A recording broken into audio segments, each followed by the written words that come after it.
have ignition? Yes? That's a yes? Okay, thank you. I am Lois Voigt, your late liturgist this morning. I share leadership of today's service with Reverend Sandra Fees, and we welcome you to celebrate in the transformative power of religious community. Online or on-site, we're glad you're here. Whoever you are, wherever you live, whomever you love, whatever you do for a living or wherever you go to school, you are welcome at the Unitarian Church of Harrisburg. We invite you to a social time following this morning's service downstairs. Today, we will be celebrating the end of the stewardship campaign, and we have cake. Please join me in thanking the stewardship team for their very hard work. We currently have 113 pledges for just over $333,000 and need about 10,000 more to meet our proposed financial plan. If you haven't had a chance to turn in your pledge yet, we invite you to do so, preferably today. There are forms in the lobby, or speak to either Dave Powell, John Hargraves, Mary Henninger-Voss, or Paul Haken. For our online participants, you are invited to join the coffee hour by following the link provided with today's service emails and notifications. Today, as always, we affirm our mission to encourage, equip, and empower. Our opening song today is going to be This Joy, written by Shirley Caesar. I'll have a couple people come and help us out. The lyrics to this are simple, and you'll figure it out as we go on. It's this joy that I have, the world didn't give it to me. You'll say that 3 times. And then this joy that I have, the world didn't give it, the world can't take it away. I promise you will figure it out as we are singing it. So I'm going to hand the mic over.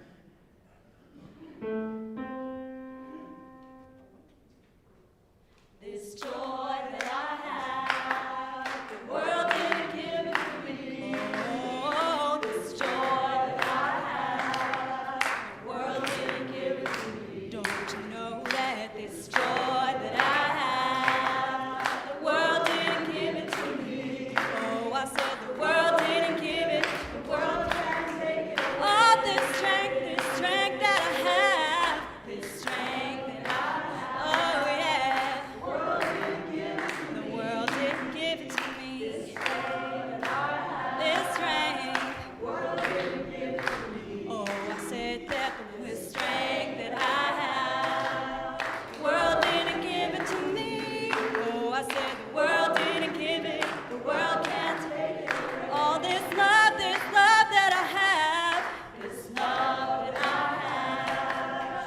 The world didn't give it to me. Oh, this love that I have. Oh, yeah, the world didn't give it to me. Don't you know that this love that I have, this love, the world didn't give it to me. Oh, I said the world didn't give it, the world can't take it. All this pride that I have, this pride that I have. Oh, yeah, the world didn't give it to me. The world didn't give it to me. Oh, I said that the world didn't give it to me. This pride that I have, this pride, the world didn't give it to me. Oh, the world didn't give it, the world can't take it away. Oh, this peace that I have, this peace that I have. Oh, the world didn't give it to me. The world didn't give me my peace. Won't you sing about peace? Oh, yeah, this peace that I have. The world didn't give it to me. Oh, I said the world didn't give it, the world can't. Oh, this joy that I have. Oh, yeah, the world didn't give it to me. Oh, this joy, the joy that I have. This joy that I have. Oh, the world didn't give it to me. Oh, I said the world didn't give it, the world can't take it away.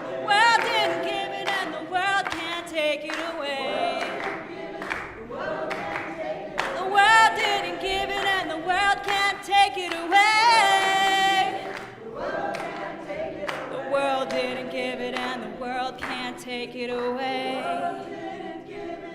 The world can't take it away.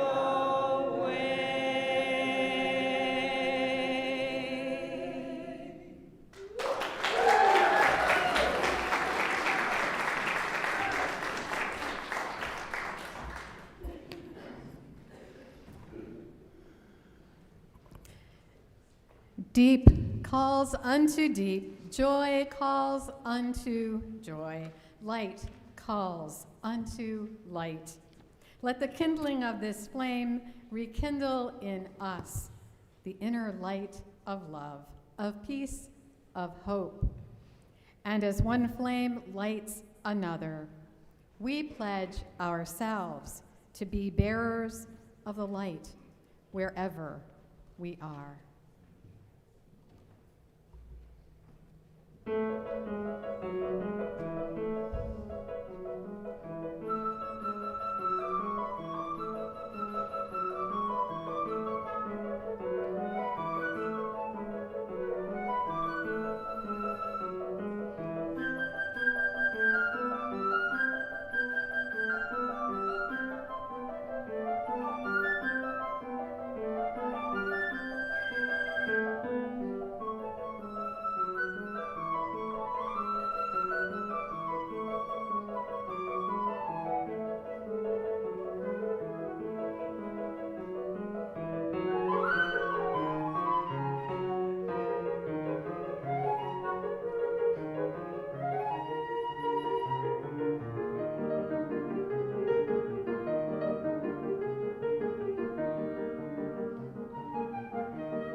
Good morning.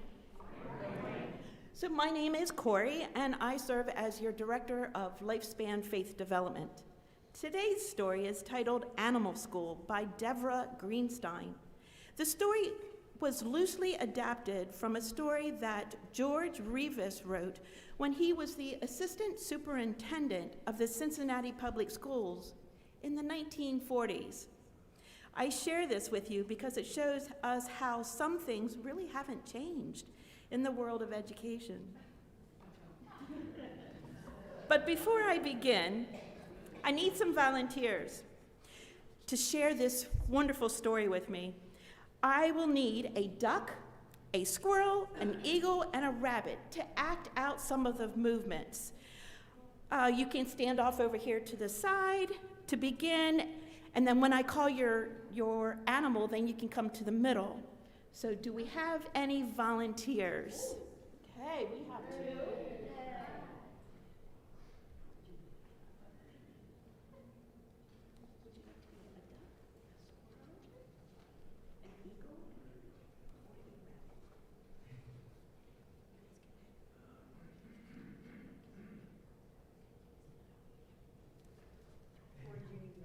Yes, I need a squirrel.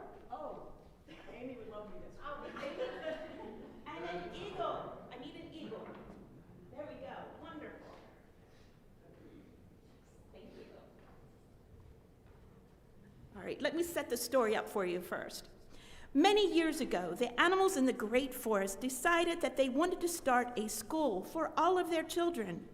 Until that time, it had been the responsibility of parents to teach their children the skills that they needed to know.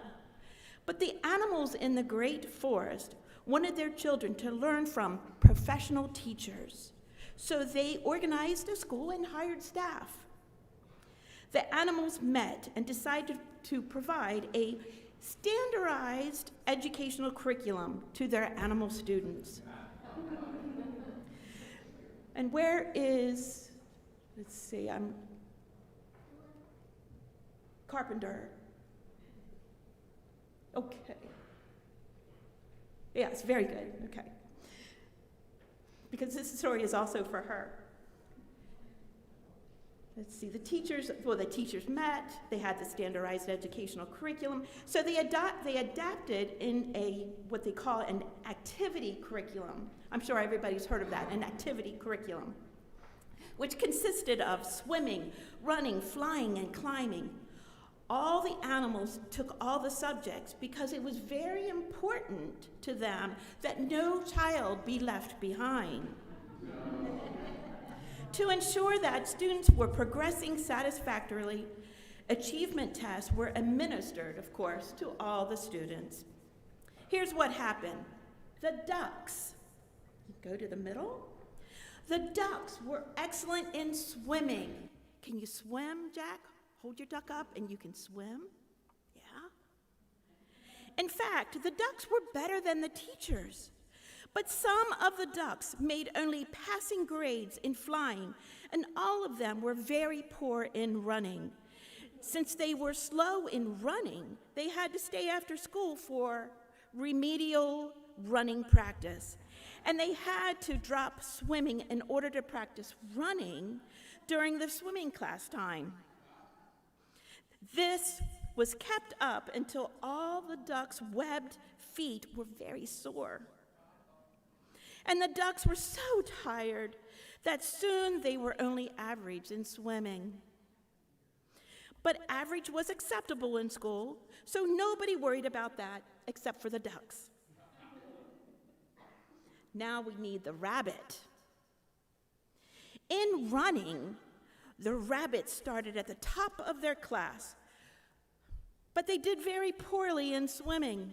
Also, the rabbits insisted on hopping around, and the teachers were concerned about their hyperactivity, so they made the rabbits walk everywhere instead of allowing them to run or hop. And the rabbits had to come in early every day for special swimming classes. Many of the younger rabbits developed severe fur problems because they were having to spend so much time in the swimming pool. Squirrel. The squirrels were excellent in climbing and running. In fact, the squirrels were the best students at climbing the standardized tree. But they wanted to fly by first, climbing the tree, then spreading their paws and gliding to the ground. That's the way squirrels fly.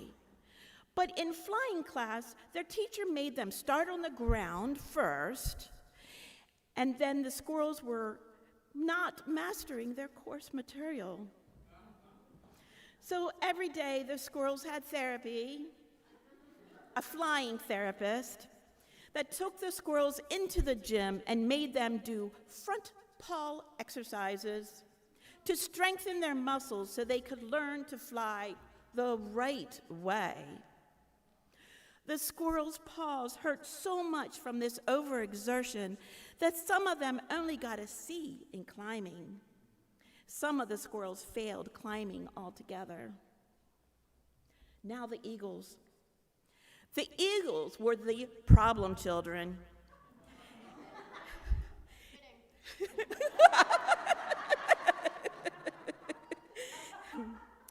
So when they were climbing in class, the eagles beat all the others to the top of the tree, but they insisted on using their own way to get there, and they were quite stubborn about it. The eagles said that clearly it was the goal that mattered, and that it was quite right for the eagles to get to the treetop by flying. The school psychologist diagnosed them as having oppositional defiant disorder. That's a real diagnosis that some children are given in school. True. A strict behavior modification plan was developed for the eagles. And now you all may sit down. Thank you. So we can end this story in two ways.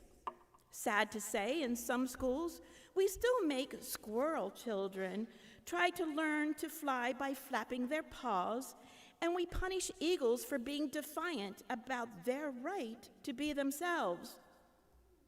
But happy to say, in some schools, we enjoy all children for themselves. Each squirrel is a perfectly wonderful squirrel.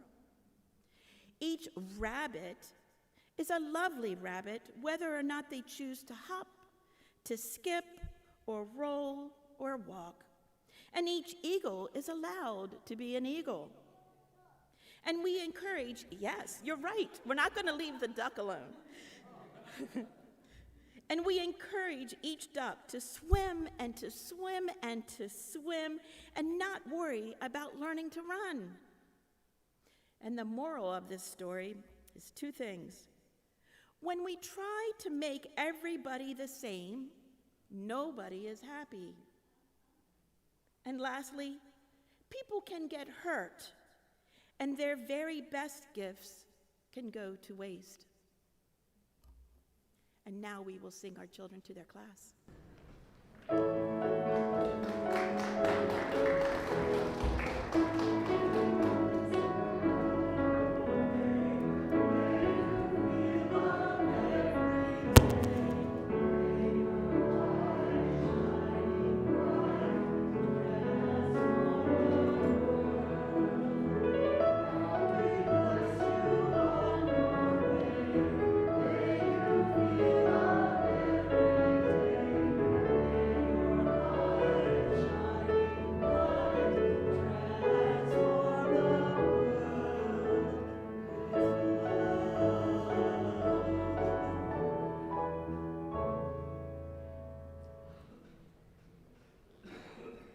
Have you ever had moments of great joy?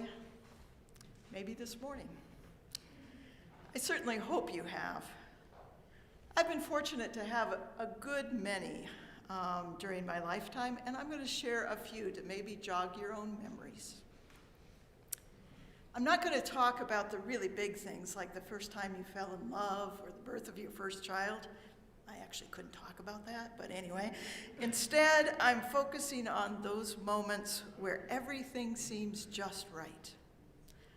A surprising instant of awe, or a few minutes of utter perfection. One of the first that I recall clearly was when I was 8 or 9 years old. It was an early fall day, the opposite of this in terms of sunshine. It was shining bright, but the temp was only in the high 40s. My younger brother and I laid down in a field of foot-high grasses just to take in the beauty of the day. The sky was a bright, bright blue, and the ground was cool, as was the breeze that just barely dipped down to touch our faces. It blended with the smell of the earth in a way that was simply delicious. A few quiet moments of resting in the joy of being one with the world. Several decades later, I was hiking in the Colorado Rockies on another beautiful fall day. Yes, I love fall. At one point, I went off trail to cross a marsh, and then I climbed up into the bowl just before the top of the mountain. And I could sit and look back down over several miles of the trail that I'd traveled that day, and simply be thankful for a body that was able to carry me to that place of great solitude and beauty. An hour or two later, when I was halfway back to the trailhead, I passed several hunters. And just a minute later, I heard rustling on the trail behind me, and I looked back to see a magnificent elk that had paused there. We were probably less than 30 feet apart, and I stared briefly into his huge brown eyes. I had equal parts concern for myself, should he decide to charge, and for the elk who was so near humans with huge rifles. I stood absolutely still and tried to silently communicate to him. After a brief pause, he dashed off, moving away from both me and the hunters. Nature often speaks to my soul, but these days, some of those special moments are also with human beings, especially as they near death. Joy might not be quite the right word for those, but moments of awe or utter rightness, maybe. Two that come to mind were giving my mom a sponge bath after her first cancer surgery, and then later helping her with a bedpan after she was dismissed from the hospital with an undiagnosed broken hip. Neither were especially fun moments, but for me they were deeply spiritual ones where I knew I was exactly where I was supposed to be. They were made even more precious by the beautiful grace and gratitude my mother communicated. Singing with others from this church at the bedsides of Mary Kay Doyle and Kathy Stewart as they neared their deaths was also precious. Difficult, certainly, but oh so right. And I can't leave my wife entirely off this list. Our wedding ceremony contained many, many moments of joy, including when our guests, including some of you, spontaneously broke out in song as we processed to Edelweiss. And then when our extraordinary Karen Mala, and when I wrote this, I didn't know she was going to be here this morning, but at our wedding, she danced to I'm Here from The Color Purple, and it just doesn't get much better than that. Thank you, Karen.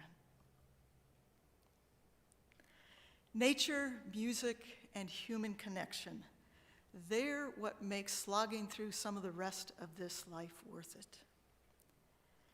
But did you also notice that within my human connection theme, members of this church have played an important role? It's one of the few places my wife and I, even today, can safely celebrate our lives together in public. It's one very important place where music speaks to my soul. It's where I've made deep connections. So please take some time today to reflect on your own moments of joy. Be thankful and celebrate all that is good. Let's continue today's theme of joy by joining together to sing Morning Has Come. It's number 1000 in the Teal hymnal.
first reading this morning is from Brené Brown's Daring Greatly. I'd argue that joy is probably the most difficult emotion to really feel. In a culture of deep scarcity, of never feeling safe, certain, and sure enough, joy can feel like a setup. We're always waiting for that other shoe to drop. Scarcity and fear drive foreboding joy. We're afraid that the feeling of joy won't last, or that we won't be enough, or that the transition to disappointment or whatever is in store for us next will be too difficult. We've learned that giving into joy is at best setting ourselves up for disappointment, and at worst, inviting disaster. And we struggle with the worthiness issue. Do we deserve our joy, given our inadequacies and imperfections? What about all the starving children and the war-ravaged world? Who are we to be joyful?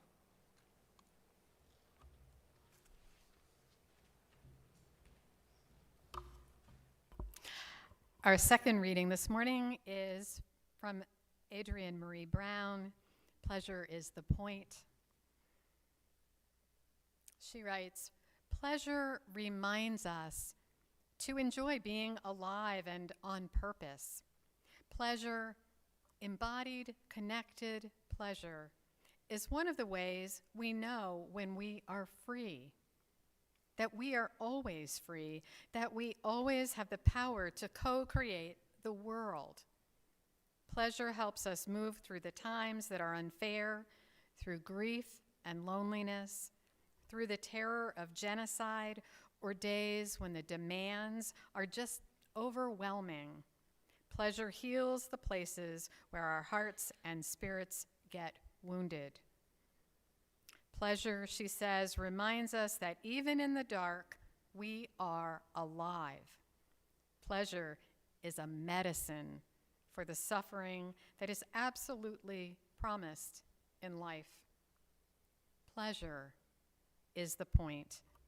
Feeling good is not frivolous. It is freedom."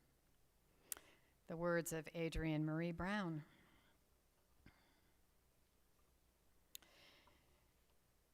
Brené Brown asks the question, who are we to feel joyful? Brown is an author and professor best known for her work on shame and vulnerability. Her question reminds us that some people, many of us, doubt we deserve joy. Feelings of unworthiness arise in us because of some regret, a mistake, some action of our own, or we witness the suffering of others, which can lead us to feel guilt for our own pleasure. In a world where violence, hatred, and environmental catastrophes loom so large, joy can feel scarce. Joy can feel fleeting. Add to that allowing ourselves to experience joy can make us feel vulnerable, too vulnerable. If we allow ourselves to experience joy, then we just might have more to lose. The pleasure might not last.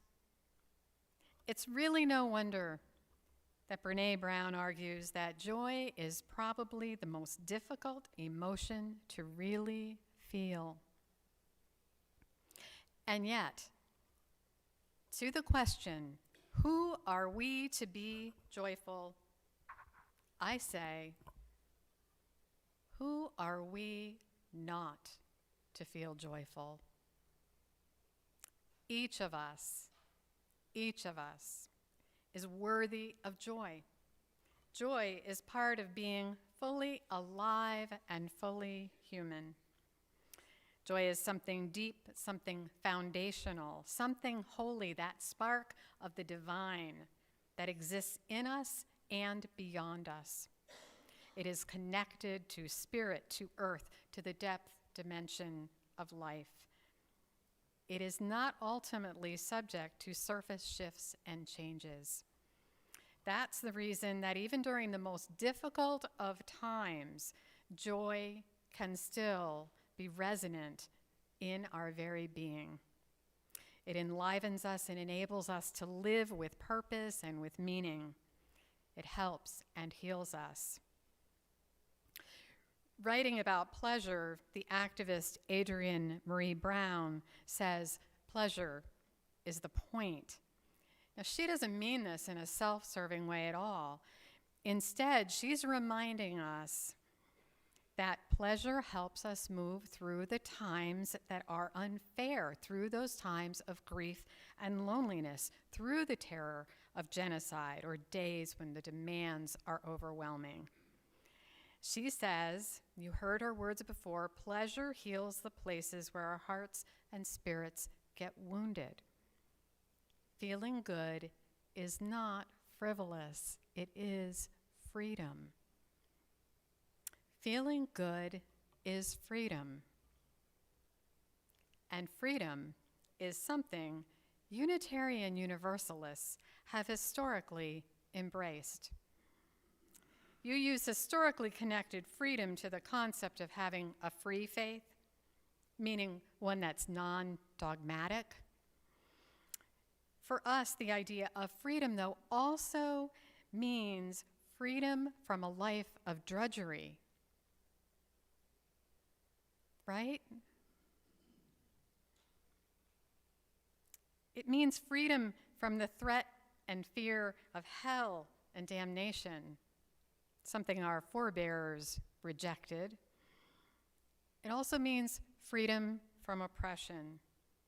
Joy isn't something any of us needs to earn or feel guilty about, even if it sometimes feels that way. Our UU forebears rejected the belief that the good life, that heaven, joy, could be deferred to the next life. You all know some religions think, well, it'll be made up for later on in the next life. Unitarian Universalists don't share that sentiment. We believe that we have a human responsibility to make of earth a heaven, a place of peace and compassion, of kindness and joy, of freedom and healing. Our forebears knew, as we do, that suffering exists. Of course it exists. We know it exists. But the response to suffering is not despair. The response is freedom and the cultivation of joy and peace. To put it simply, joy is a holy gift that we are given. It's an unearned gift from life itself. Robin Wall Kimmerer, do you recognize that name, some of you? She's the author of Braiding Sweetgrass. I highly recommend this book to you if you haven't read it. It's a book of indigenous wisdom, plant wisdom, and science knowledge. Kimmerer describes joy as a gift of the earth. The earth, she says, offers us a reason to rejoice every single day, even in a hurting world.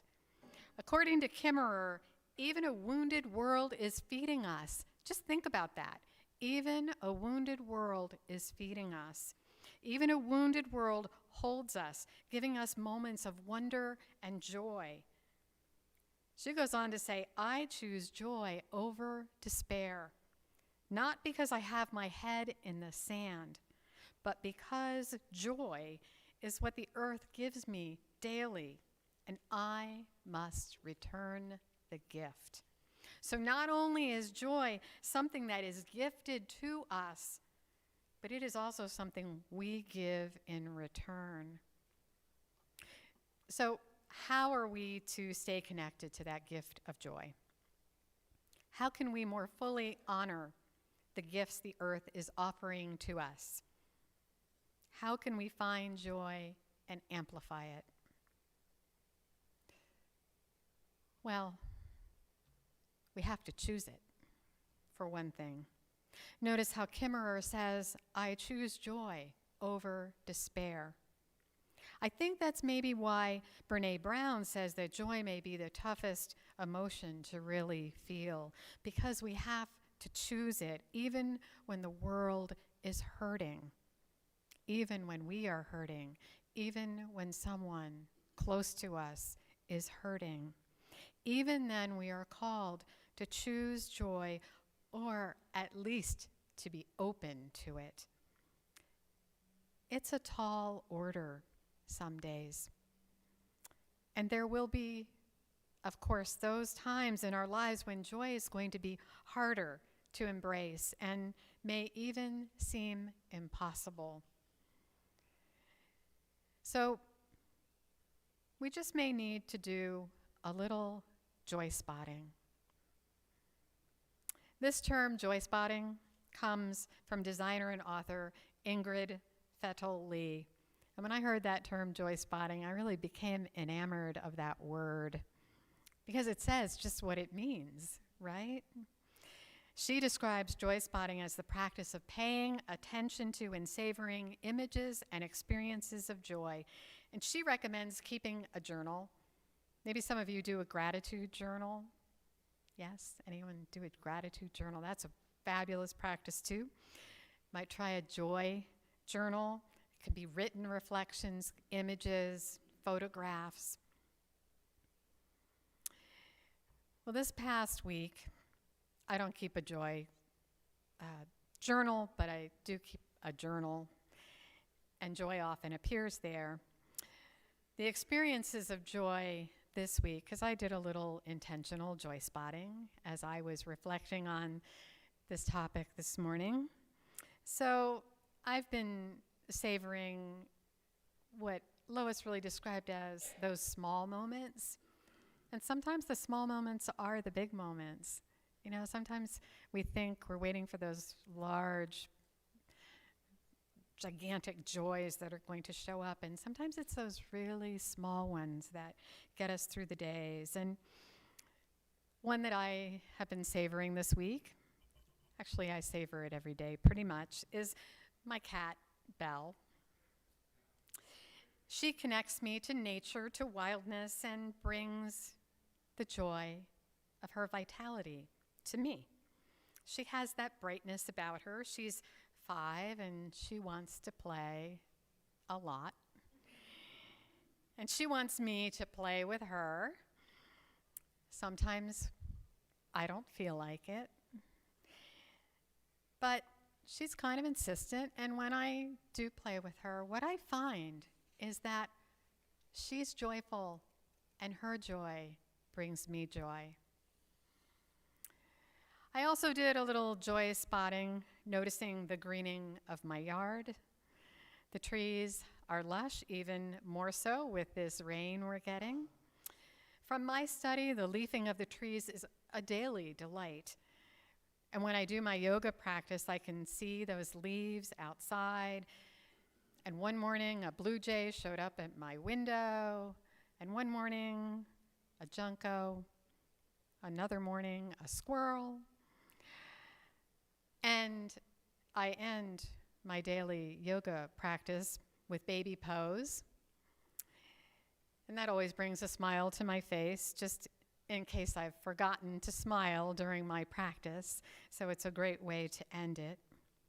Another moment of joy spotting this week came in the form of an email.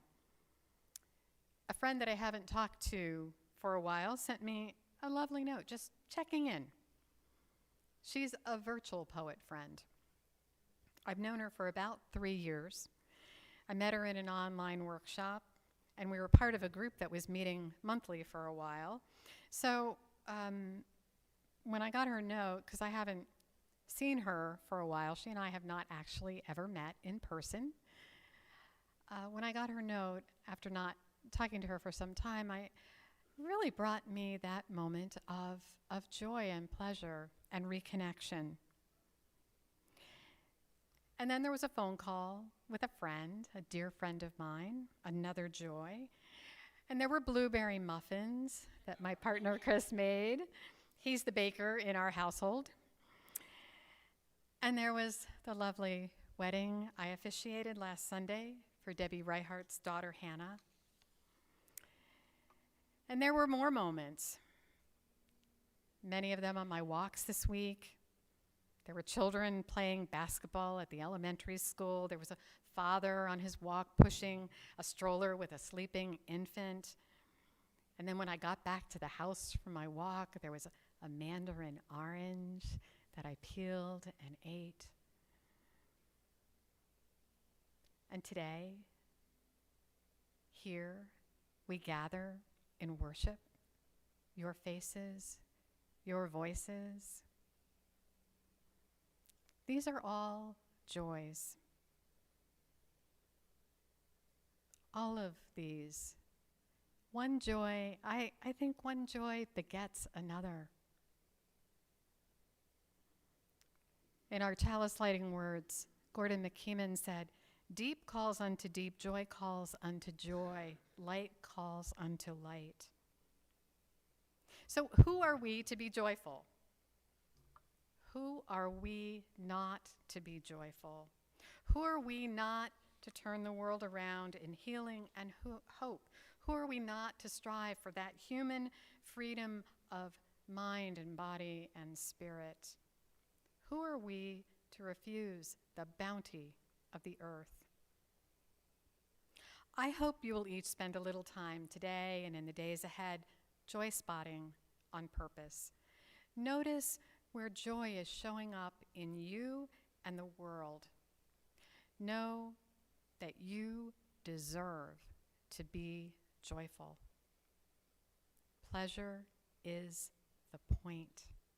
This joy seeking is an incredible spiritual practice and a gift that you can give to yourself after you've spotted joy, after you've rediscovered it, if you've lost track of it a little recently. Hold it close. And then be sure to do one more thing. Do you know what that is? Share it. Share it with someone else. Share what you've learned of wonder and delight. Share through the kindnesses and actions of your everyday life. Share through your commitments to social action, whether that's addressing climate change or prison reform or LGBTQ rights. There is not a scarcity of joy. So let us choose to say yes to the abundance. Let's choose to rejoice. The prophet Isaiah promised abundance and rejoicing. He said, "For you shall go out in joy and be led back in peace. The mountains and the hills before you shall burst into song, and all the trees of the field shall clap their hands." May you go out in joy and be led back in peace. May we go out in joy and be led back in peace. May it be so. Amen. And blessed be.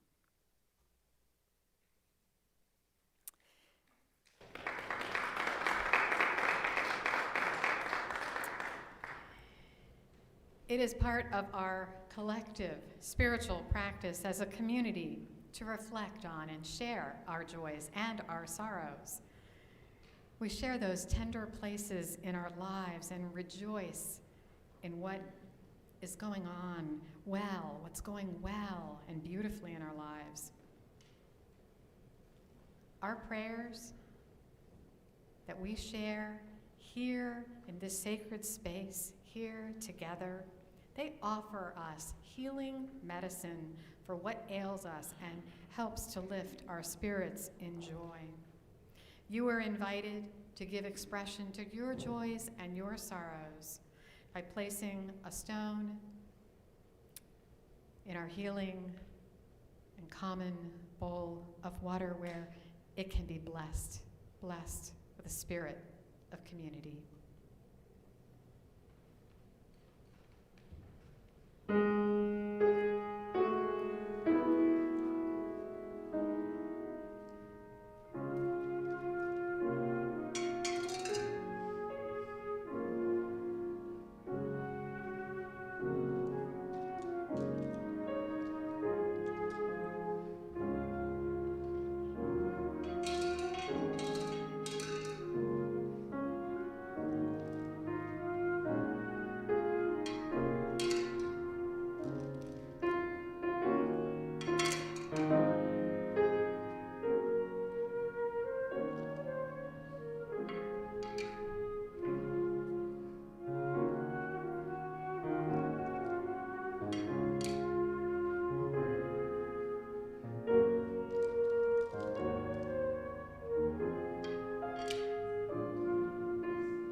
There are two joys, spoken joys, to be shared this morning. The first from Jim Kavanaugh. He says, I am filled with joy over the successful re-entry breakfast yesterday morning. From setup to cleanup, UCH people were doing their part, and with lots of help, all the names are in the May Reporter, all 17. And a big thank you to Kate Carpenter, our UCH volunteer wrangler.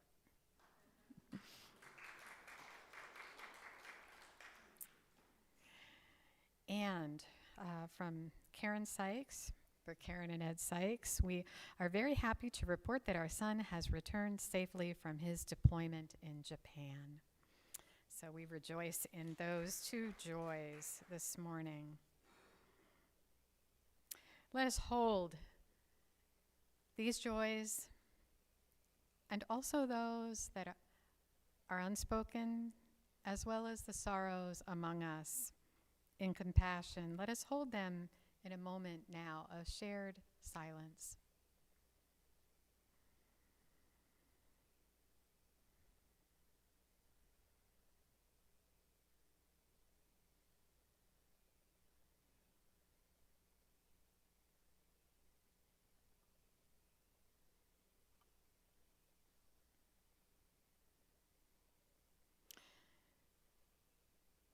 Spirit of life, source of love, may the joy we spot open our hearts to the unfolding of life.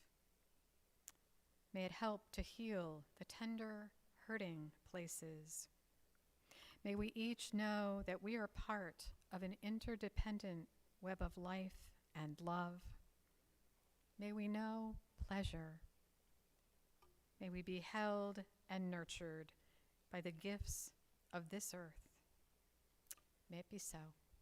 Amen. Blessed be.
The Unitarian Church of Harrisburg is, as always, a freely gathered church of free people. The church is created, sustained, and supported by you. Each month, we share half of our Sunday plate with the local nonprofit organization.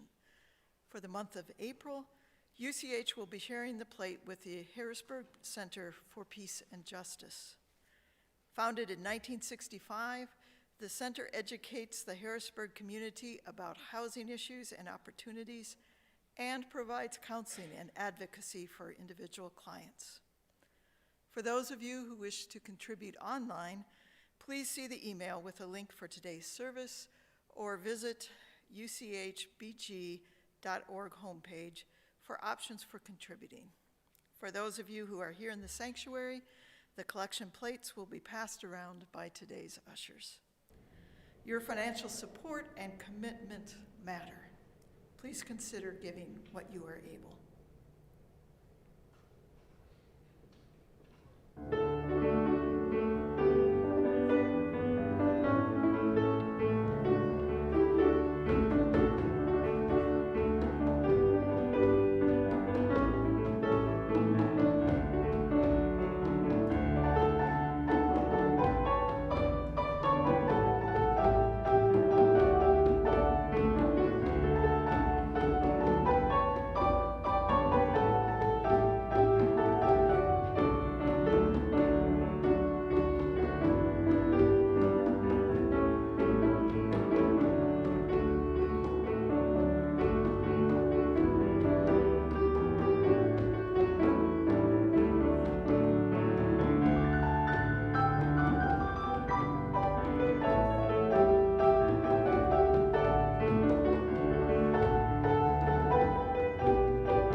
These gifts are joyfully and generously given and received.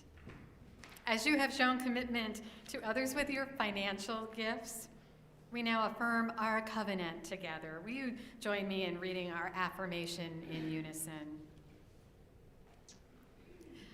Love is the spirit of this congregation, and service is our gift.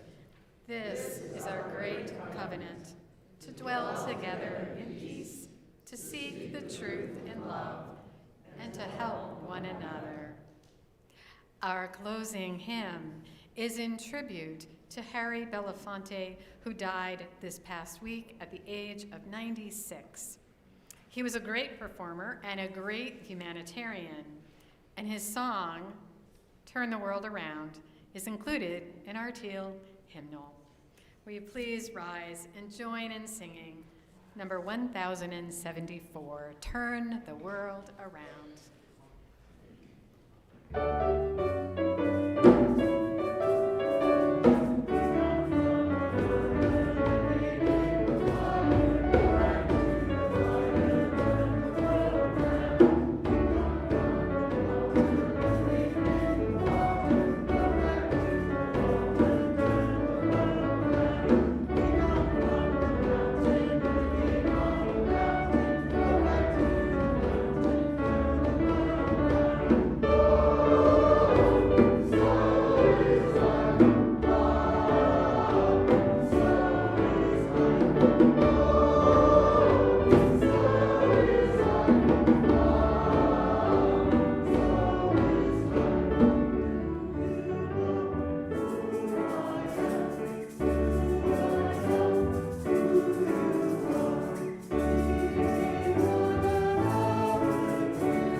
We close with the words of Harry Belafonte. Do I know who you are? Do you know who I am? Do we care about each other? Because if we do, together, we can turn the world around. May it be so. Amen. Amen. Amen.